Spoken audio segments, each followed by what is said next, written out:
You're listening to WCOM LP 103.5 FM Carborough and Chapel Hill. It's a Tuesday, it's 5 o'clock, and that only means one thing. It's time for another round of Snarky Faith with your host, Stuart Deloney. This is a space where we irreverently wrestle through life, culture, and spirituality, all with our heads in the clouds, our tongues in our cheeks, our hearts in our sleeves, and our feet on the ground. At Snarky Faith, the questions or even the answers are never the point. It's all about the conversation. So here's your host, Stuart Deloney.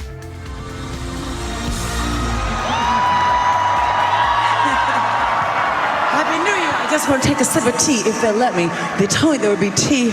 Oh, it's a disaster. Okay, well, we'll just have to rough it. I'm going to be just like everybody else with no hot tea. But we're going to try and do this one for you because I just want to show my appreciation for everyone that speaks out for justice and tries to make the world a better place, a more united planet. You're the true heroes.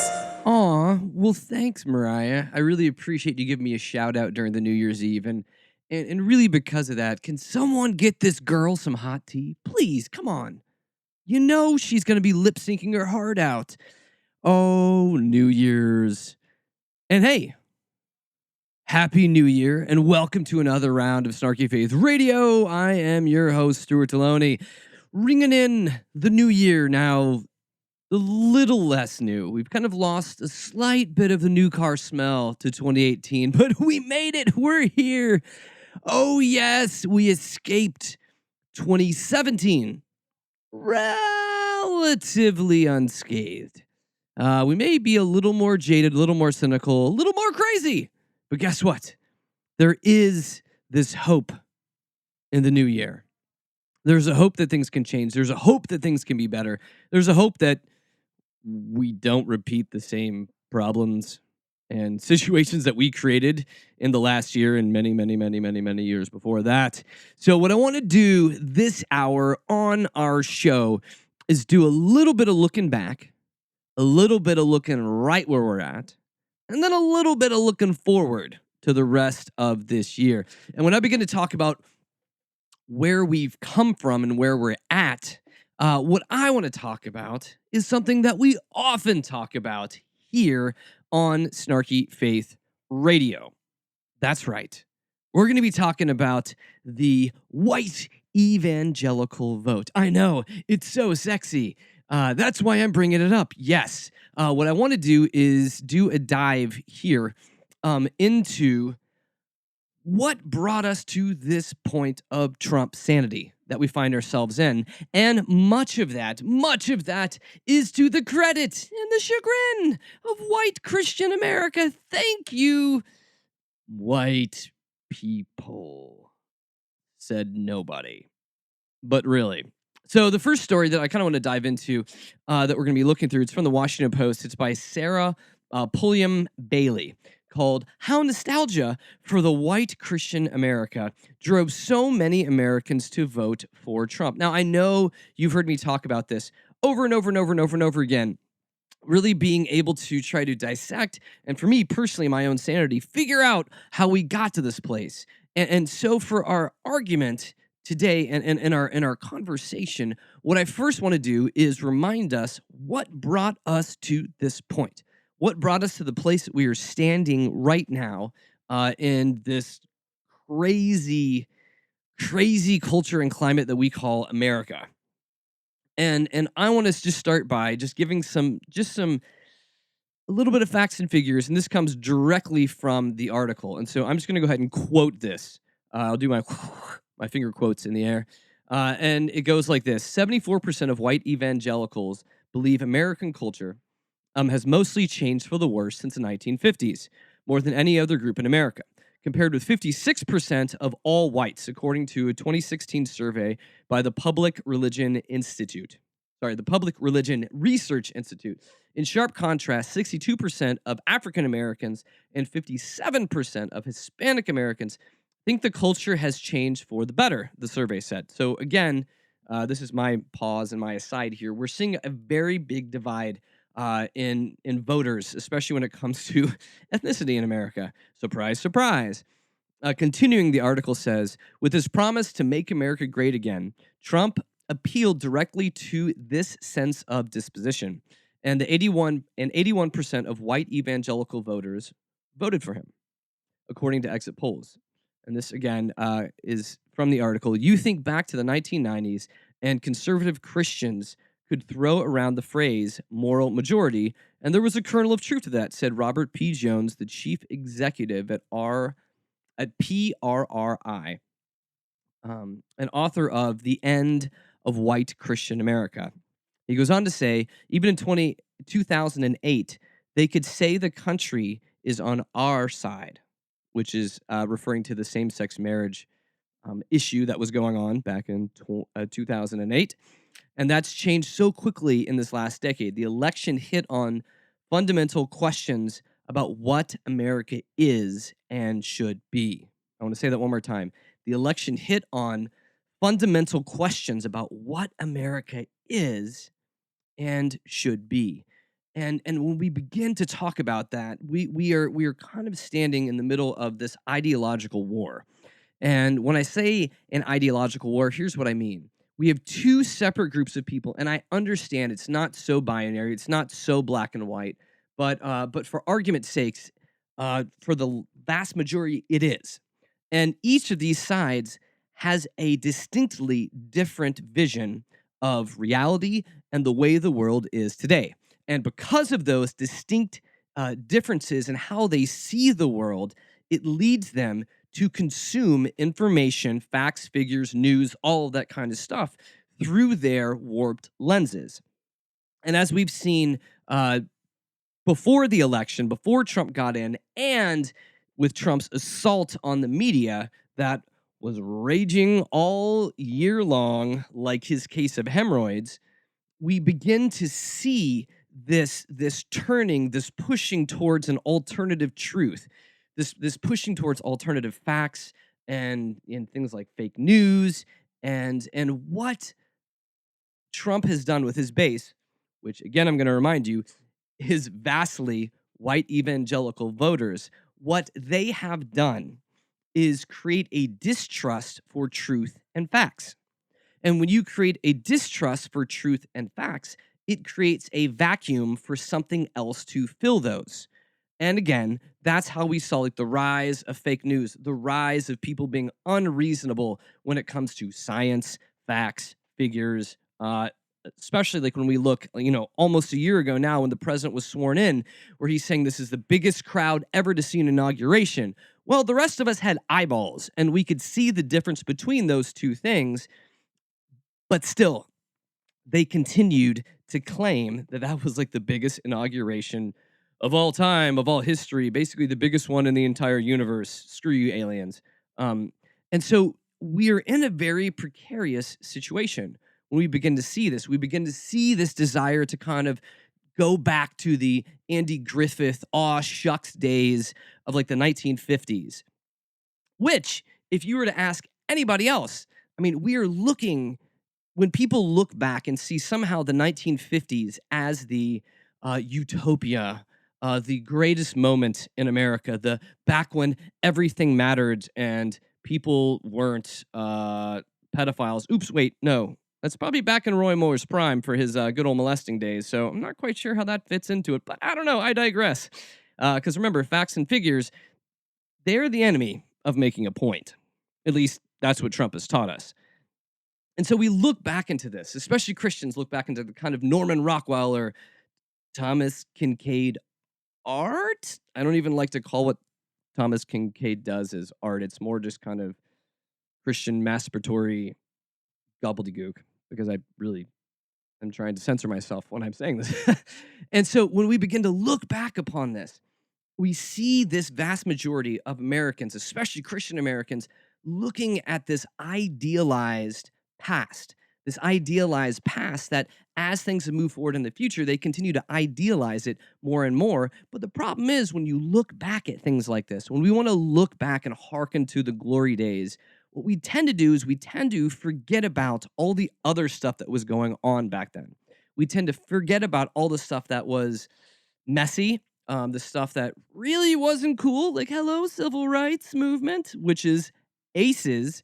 But when they look back at this, like especially the white voters, they begin to say, oh, this was better back when certain people were in their place, whether it be certain people being in certain bathrooms, or it could be the women's having their place in the home, in the kitchen, being barefoot and pregnant.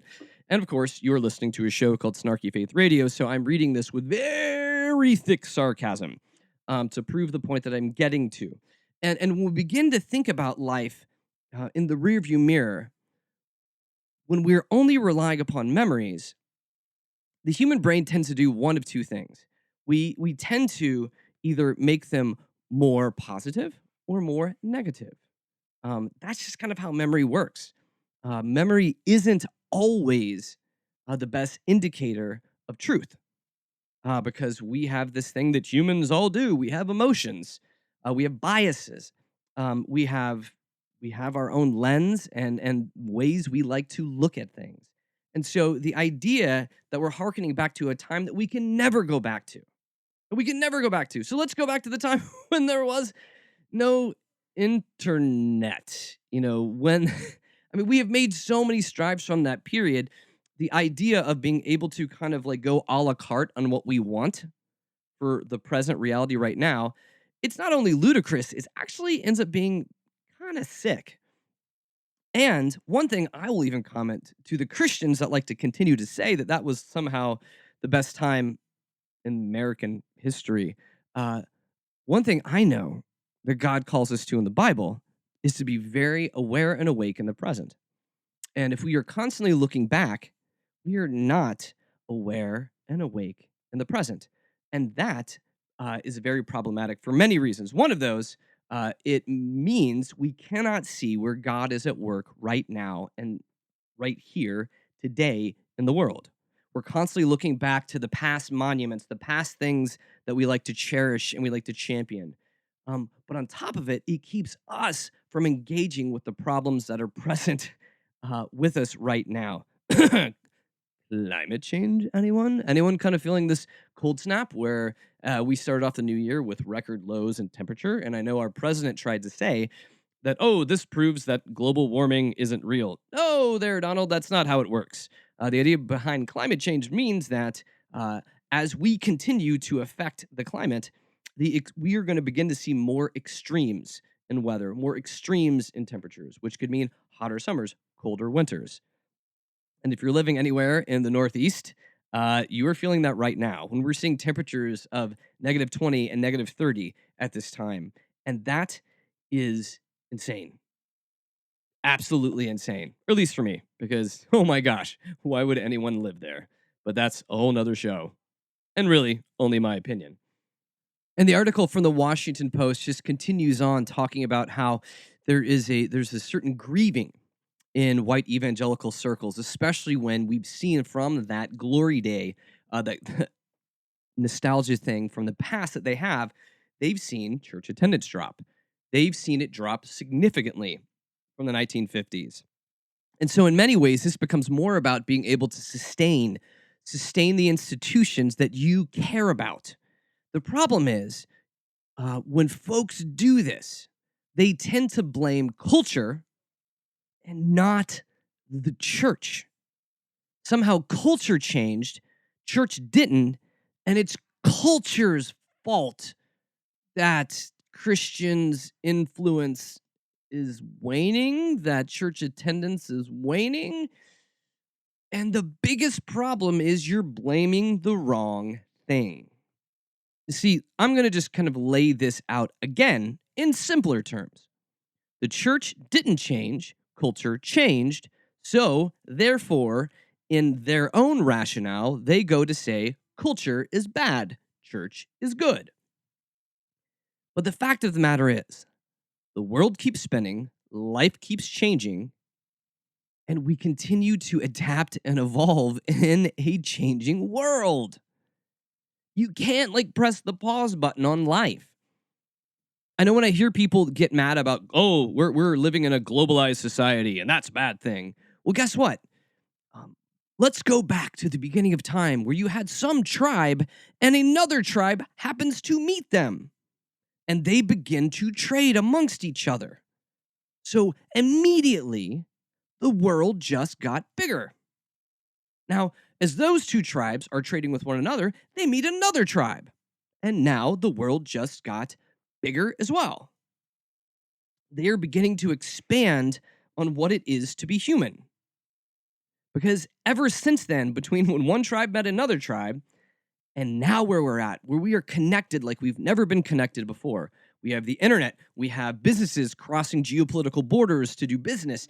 We begin to see a world that in many ways is bigger and in other ways is smaller.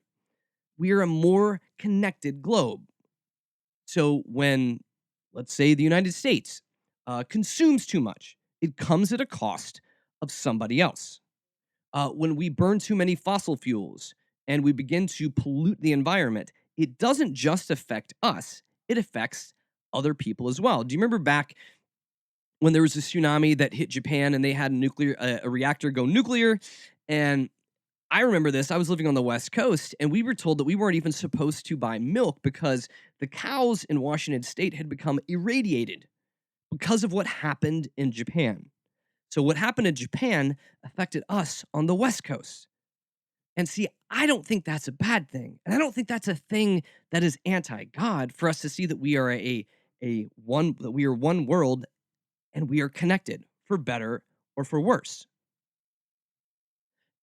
And as life moves on, life changes. It gets more complex. I mean, even look at this. If anyone has kids or has even observed kids or has even seen a picture of a baby, that baby will look very different when they're 20, 30, 40, 50, 60, 70, 80, right?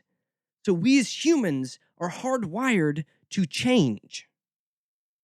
When we are a baby, our world is very small, right? All we want to do is eat and crap.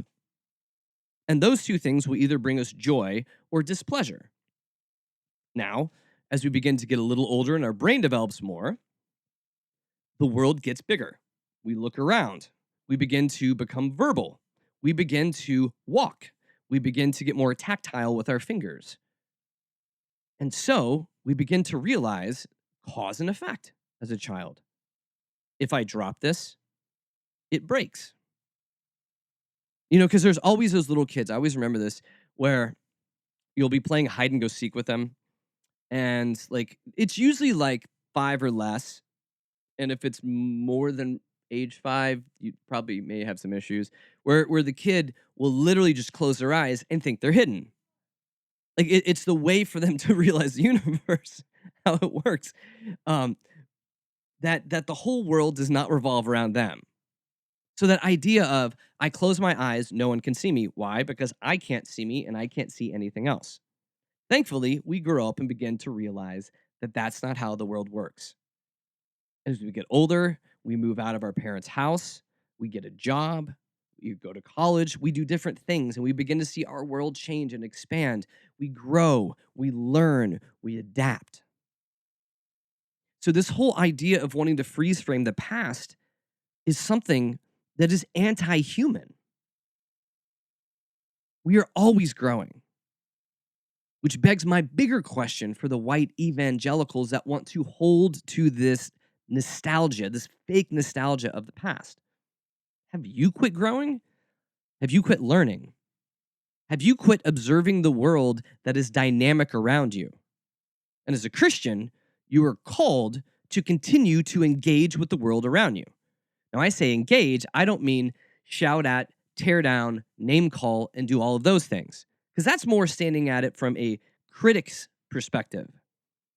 You know, when I watch a movie and give a critical review of it, I did not make the movie. I was not engaged in the process of making the movie. No, I'm just sitting down and watching something. Same with sports. I can be an armchair quarterback. I can comment all I want, but it's not going to change what's happening in the game. I'm engaged only as a critic. I'm not actually engaged as a participant. And that is the problem with white evangelicals. They hearken back to a time that doesn't exist, that actually never existed, because they're looking at it through rose-colored glasses. And they want to blame culture for the fact that people don't go to church anymore. But guess what? You quit adapting. you quit engaging. And so did the church. And on a side note within that, the church did change in many ways. It became more hungry for power and less hungry for doing God's work. So when we want to point fingers about why the world has changed and why Christians' influence on America has waned, the only place you can go is look in the mirror at yourself. Or go and look critically at the church and say, why has the church become so anemic, has become so flaccid, has become so irrelevant? And I want to also just note within that critique that I'm giving there, I am not talking about the ideological views of Jesus. I'm not talking about the kingdom of God, the movement of Christ. I'm not talking about that. I'm talking about the institutional church. The institutional church has become fat and lazy like most of its participants. And that is why we are at where we are today. And so now, as I talk about today, we find ourselves living in Trump's America. This last election, in many ways, was it was kind of that last breath, that last grab to reach back to the Americana that never existed. And yes, I will tell you this. White evangelicals voted selfishly. They didn't vote for the greater good. They voted because of what they wanted. They didn't vote because that's how God wanted them to vote. They voted that way because they are selfish and they are bigoted. And they got somebody that was selfish and bigoted, as we've seen over 2017, over and over and over again. And so the connection I'm trying to make here from the past to the present is this. Vast majority of white evangelicals put Trump in office. And one of the last things the human comb-over did, and if you're not catching my sarcasm, I mean Trump. One of the last things of the year that he did was to pass this tax bill, or essentially just the raping of America for the wealthy. All of Christians' actions in this, the majority of them that voted for Trump, have put us in this place because they believe he's going to make America great again. We're finally allowed to say Merry Christmas again. Not like we weren't allowed to before. But all of this is pointless rhetoric that he's using to get what he wants. Money for the wealthy. And now we are at a place in a time where corporations matter more than people. Where corporations have more influence in government than people.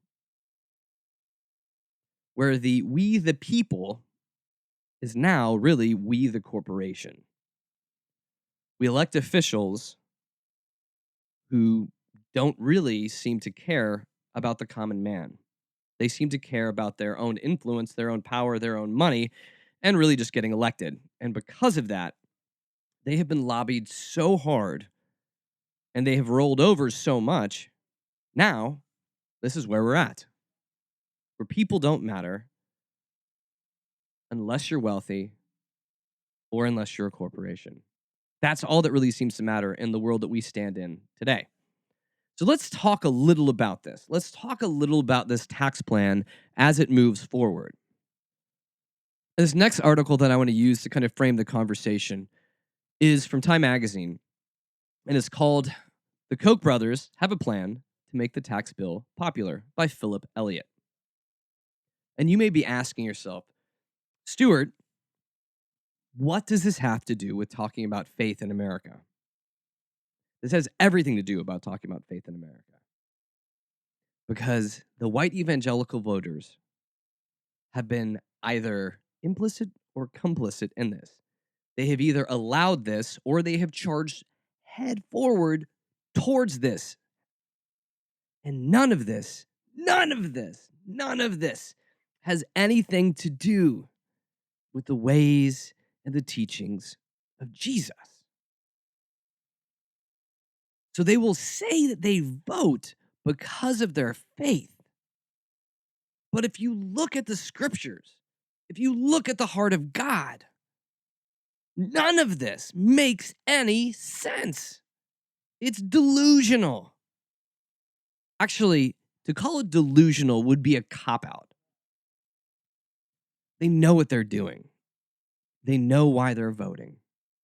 And they are voting out of fear and honestly out of hatred and bigotry. But either way, this is the world that we live in. This is the tax plan that will define us for the next couple of years. So here is where we are at. So I'll quote from the article. Hours after Congress sent a sweeping package of tax cuts to the White House for President Donald Trump's signature, the powerful network of advocacy groups backed by billionaires Charles and David Koch went into high gear to turn around the bill's dour poll numbers, planned to last at least 6 months, heading right into the months when voters will turn their attention to the 2018 midterm elections. The multi-platform Koch-backed campaign will seek to explain the benefits of the tax package. Given that the tax reform was just finalized, there's a lot of work to be done educating Americans about its benefits, says James Davis, the executive vice president at Freedom Partners, a hub that coordinates the Koch-backed political activities. We will make a massive push to show how pro-growth policies can revitalize the economy and open the floodgates to new opportunities, innovation, and prosperity. Now, on the surface, all of this sounds great, right? Oh, wow, new jobs? Who's gonna say new jobs is bad? Reinvigorate the economy? Open floodgates to new opportunities for prosperity? Who doesn't like that? The problem is, we're being sold something, and we will be sold as we're hearing this over the next months. We're going to be sold a lie. We are going to be sold a lie about this tax plan. And the thing that we must remember is that this is not about jobs. This is not about opportunity. This is not about our economy and reinvigorating it. Because when we talk jobs, the common man hears, great, jobs equals good economy. But this is not about jobs. This is about the wealthy getting wealthier in our country. I mean, this is like how I began the show, where Mariah Carey is asking for her hot tea, and she doesn't get it. Oh, well, I'll just be like the rest of you. See, it's that entitlement attitude that is fueling all of this. And again, circling back, who voted in Trump? Who has allowed this dumpster fire of a tax bill to move forward? White evangelical voters. They've allowed this. They've condoned this. They've said Trump is God's man. He's our man. And on even worse, like what you begin to see, and you can see this, especially when let's boil it down to the lowest common denominator. Let's look at Alabama, the Alabama Senate election with Roy Moore. You again saw white evangelical voters pushing hard for an accused pedophile. Why? Because at least it wasn't a Democrat. That totally sounds like voting with your faith. That totally sounds like your faith is telling you to vote for a child molester. Allegedly. Like, really? And this is why I do what I do. This is why, because I think we need to continue to question this, especially in terms of faith. Like, when we begin to say that we are voting our faith, what are we really voting for?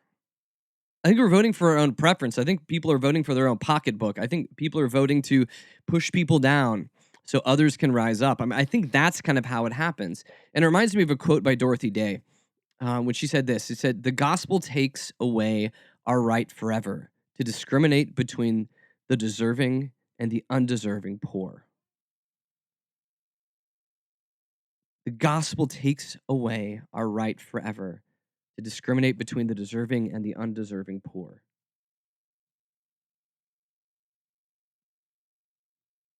So if the synthesis of what Dorothy Day is saying here is the heart of the gospel, that people should not be marginalized, people should not be forgotten, one man is not more important than another man, that the economy of God's kingdom means that there is a table and everyone has a seat at that table and everyone matters. I mean, when we walk away from this holiday that we have so quickly forgotten in the Christian world, Christmas shows us that the empire doesn't matter in the ethic of Christianity. Christmas shows us about how God flips things over on its ear. When God sent into the world a baby, a poor baby, as the hope for humanity. And I know I'll say this one more time, but the gospel takes away our right forever to discriminate between the deserving and the undeserving poor. So back to this tax plan. This tax plan is all about the, quote, deserving in our society because, again, power and influence and money are all that really seem to matter. And yet Christians continue to vote for these types of ethics. And it boggles my mind how you can still say that you follow Jesus and back things like this. Back a man like Trump. But especially we see here where the Koch brothers are going to be pushing through some sort of a way to make this tax bill more palatable for the regular man. The problem is it's not palatable. I mean, it's robbing from the poor to feed the rich. It says certain people in society matter more. And even if you're not a person of faith, the thing that should boggle the mind is, yes, the wealthy are getting wealthier through all of this. But really, I think the hallmark thing of this tax bill is the fact that corporations are getting a huge cut. Not people, but corporations. And again, blah, blah, blah, good for the economy and blah, blah, blah, blah, blah, blah, blah. But this is where we stand today, where it will take a multi-million-dollar campaign to attempt to make this palatable. And I know many of you out there are probably angry by this. You're pissed. You're tired of it. I am too, which is why I'm bringing this up. And so I want to spend the rest of the hour here talking about what we can do. Because so often we feel like, oh, we have to wait for the midterm elections to try to change stuff. But again, voting is the bare minimum that you can do as a citizen to enact change in our country. Is it important? Sure. But if we walk away from the polls and pat ourselves on the back that we have done something great, we are only fooling ourselves. We need to vote, but we have to stay aware and awake. We have to stay engaged, and we have to take action. Now, the last article that I want to talk through comes from Splinter News, and it's by Hamilton Nolan. It's called Time to Make Life Hard for the Rich. And he begins his article with this. Inequality is eating America alive. It's been growing for decades. To say that the American dream is dead is no longer a poetic exaggeration. It's an accurate description of 40 years of wage stagnation, declining economic mobility that has produced a generation that cannot expect to live better than their parents did. Not because of the devastating war or plague, but because of a very specific set of rules governing a very specific economic system that encourages the accumulation of great wealth amongst a tiny portion of the population, to the detriment of the vast majority of people. Our political and business leaders have chosen to embrace a system that favors capital over labor, a system in which the more you have, the more you make. The less you have, the harder it is to build wealth. It is a system designed to increase inequality, and it is functioning exactly as designed. And now it's only going to get worse. So you may ask yourself, why are we talking about this on a show that is supposed to talk about faith? Well, the same thing that we've seen that has moved in America towards businesses, accumulation of wealth, and all of this over the past 40 years, and actually way before that, can also be seen in what churches have done. We've seen this. We've seen this with the rise of megachurches, the rise of pastors that get wealthier and wealthier and wealthier, and how smaller communities seem to be starved out by the Walmartization of of churches and Christianity. Bigger is better, smaller is worse, and the congregations and the congregants have embraced this. I want to be part of something successful. I want to be part of something big. I want a pastor that writes books, that's on TV. And we don't really care about the cost. Now, I'm not meaning economical cost. I'm meaning the cost of mission, vision, the cost of why does the church exist in America right now? Well, to proclaim the gospel of Jesus Christ. Yes, but to proclaim the gospel of Jesus Christ, do you need a light show every Sunday? Do you need the smoke machines? Do we need a multi-million-dollar facility in order to do that? And most of those larger churches would say, absolutely yes. This is what God has afforded us. This is what God has given us. He's blessed us because look how big we are. But that's not the way the kingdom of God is meant to be set up, where there's power brokers. I mean, this is the exact system that Jesus was raging against during his time, against the Roman government, but more so about the religious systems of his time. And those systems are the same as our systems ideologically right now. Jesus raged against the empire, and now his church looks like the empire. And that is a problem. It's a problem when Christians vote for an empire that squashes those that are small and weak and marginalized and forgotten. It's also a problem when the church does the same thing. Because if you simply want to argue what I'm saying, I would just recommend for you to look at most church budgets. Where you put your money is what you value.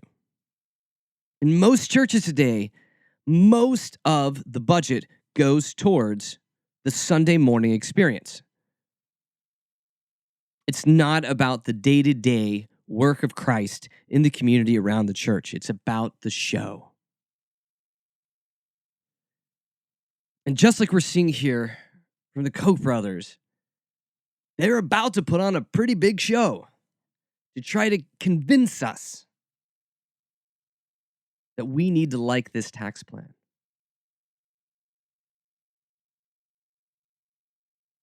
Now, I'll switch back to this article, and there are just many good questions that Hamilton Nolan brings up in this. He says, how long are people supposed to tolerate being smacked in the face by the rich who already have more than enough? Is it not? It is not as though the fact that inequality is a crisis is a fact that snuck up on anyone. Economists have seen the trend for decades, and the general public has been well aware of it since at least the last financial crisis. Obama called it the defining challenge of our time. Thomas Piketty became a rock star by writing a very dry book about it. It's not an underground thing. It's very well known and very well understood by the people in control of the institutions with power to change it. The responsibility to this dire situation by the Republican Party, which a wholly owned subsidiary of the American capital holding class, has been to pass a tax bill that will horribly exacerbate the economic inequality in this country.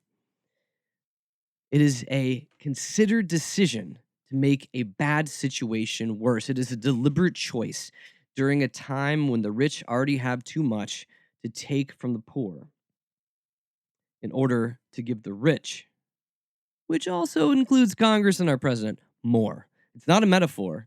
That is reality. That is what the Republican Party is about to accomplish on behalf of the donor class, calling it, quote, middle tax relief in the face of mathematical proof to the contrary. See, we're seeing this happen. We're seeing this happen to the people, and why, oh, why aren't the churches preaching that this is wrong? Teaching people that this is exactly what Jesus warned us against. That this kind of a posture has no place in God's kingdom. But most churches are just going to hang to the status quo. Why? Because they want to continue to get money from the people that give them money in their congregations. They don't want to rock the boat because they are a part of this problem. So we can see that white evangelical Christian America voted this problem in and is now pushing this problem forward. And no one says anything about it, especially in the church. This is a huge issue that is only going to get worse with time. People will lose healthcare, people will starve, people will die. And many will say, oh, you're just being dramatic. Oh, you're just laying this on thick here. But it's true. So what can we do? What can we do about it? Instead of just listen to me rant and rave and get mad about what's going on. Well, there are things that we can do. Because in a perfect world, in a perfect democracy, which I know we don't have, the whole idea is that elected leaders reflect the interests, the needs of the people that they represent. And an ideal church, the church should be about the greater good of the community around them. They should spur their congregations to bleed for those that hurt, to give to those that are in need. But they won't do it. So it's up to us. So here's how you do it. And I'm going to kind of tackle this. And by no means is this an exhaustive list. And if you have things to add to this, I would love to hear from you. You can always email me at questions@snarkyfaith.com. I love hearing from our listeners, and a lot of times people will send me articles or ask me questions, and I bring them up here on the air. So I would love to hear more ideas, because guess what? We are a creative people, especially when we are a people that are backed into a corner. We can get creative very fast, and being creative and finding solutions is a lot of times much more effective than just being angry. I mean, anger can be good because it can move us to change, but if we just sit in the anger, it really just eats us alive and does nothing good. We become more like the things that we hate when we do that. So I'm going to say, be creative and tell me more things. I would love to hear your creativity, your ideas.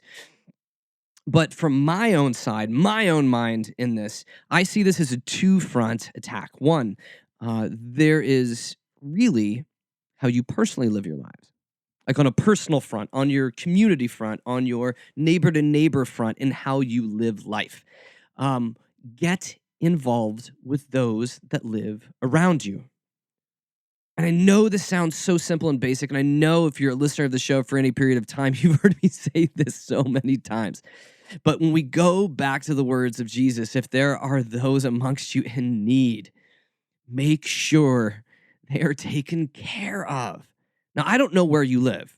You may live in the United States. You may live halfway across the world, because I know we have international listeners to this show. And the problems in your local community may be different than the problems in our community. It may be things like immigration reform or setting up clinics, or just simply befriending folks that are undocumented in our area because they live in fear.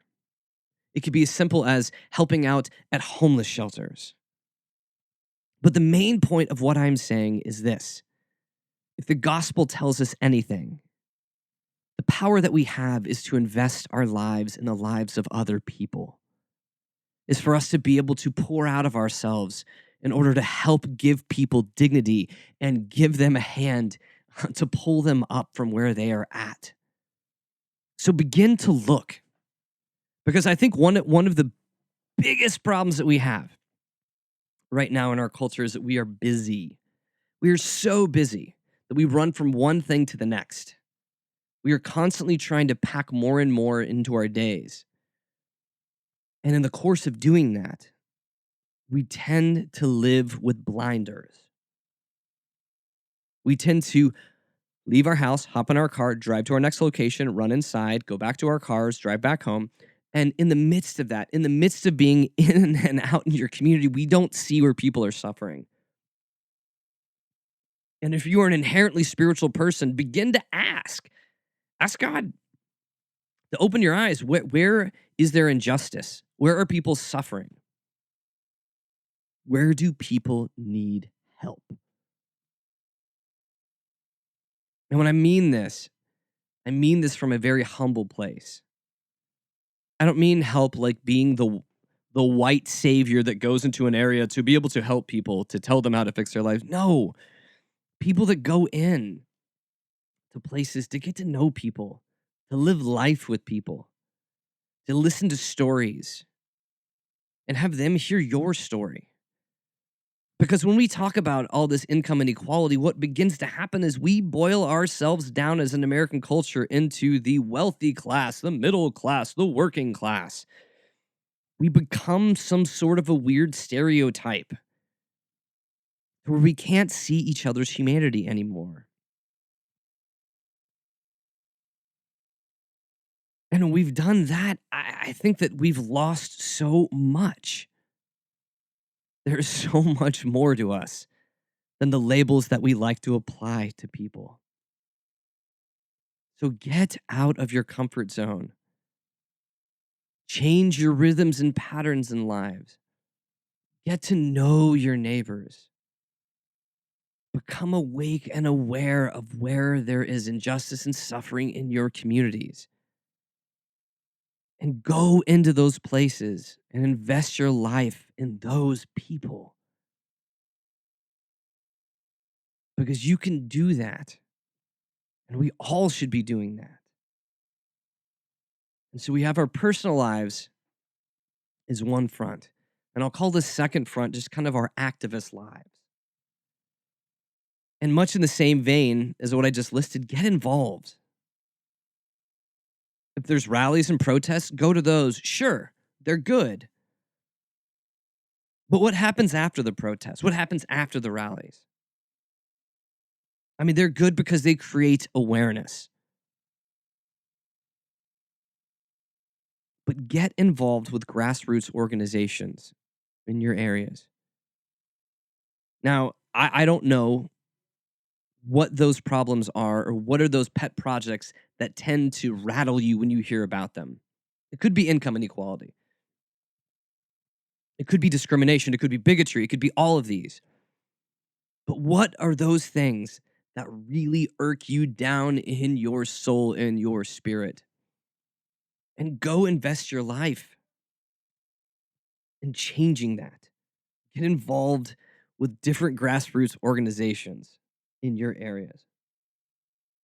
Another way that we can do this is also choose where you spend your money and invest your time. And when I say spend your money, if you were afraid that the Jeff Bezos, Amazons of this world are taking away all of the small business owners in your town, if you were worried about how Walmart is coming in and killing competition, then choose to invest your money elsewhere. Where you spend your money is also a vote for what you believe in and what you care about. And I mentioned this one before, kind of flippantly, vote. I always say that this is the bare bones, the bare minimum that you can do to make change. But do it. Even when you have small local elections, I know you feel like it doesn't matter. Do it. It is a basic right that you have as an American. So get out and vote. I'm not even going to tell you how to vote, but at least go out and do that. Because I want you to do something. Something besides bitch and moan to your friends. Something besides bitch and moaning on social media. Get out and do something with your time, with your money, and with your vote. Because when we activate those, when we are aware and awake and involved and invested, we are able to say, no, Mariah Carey, you don't get any tea. Because the rest of us don't have tea. And we can begin to push back against inequality and privilege that continues to run rampant in our culture.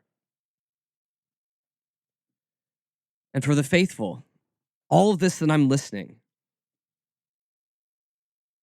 should resonate somewhere in your soul and in your heart. And if it doesn't, I would tell you to return to the scriptures. Return to the teachings of Jesus and see what he says about these things. See what he says about the poor and the marginalized and forgotten.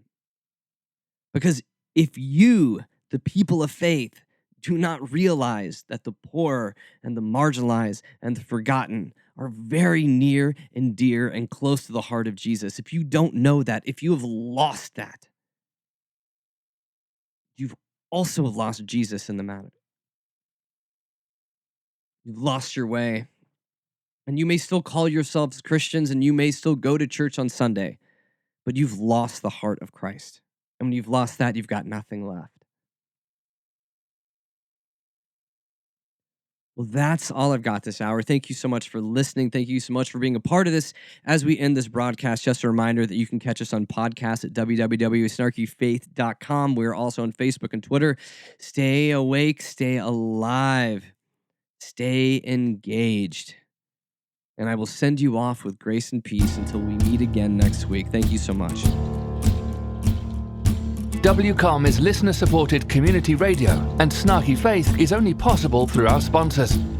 Lumen, a spiritual community of seekers, sojourners, question askers, doubters, and skeptics, is a collective of fellow travelers that embrace the truth that all of life is sacred, hope is real, and tomorrow can be a better day than today. All are welcome.